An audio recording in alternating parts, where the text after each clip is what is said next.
வெண்டைக்காய் வதக்கும்போது பிசு பிசுன்னு நூல் மாதிரி விடுதா, அது வராமல் இருக்க முதல் நாள் நைட் அதை கட் பண்ணி காத்தோட்டமாக விட்டுருங்க. இப்போ மார்னிங் சமைச்சா கொஞ்சம் கூட பிசு பிசுன்னு இருக்காதுங்க. எனக்கு என்ன கொஞ்சம் நிறைய விட்டு மிளகா பொடி மட்டும் காரத்துக்கு போட்டுட்டு வெண்டைக்காய் வதக்கி சாப்பிட்றதுனா அவ்வளோ பிடிக்குங்க.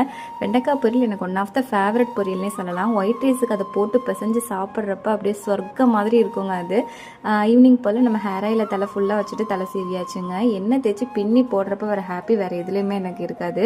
இந்த ஊஞ்சல் பார்த்தீங்கன்னா தீபாவளிக்கு வினோட்டை கேட்டு எனக்காக வாங்கிக்கிட்டேன்.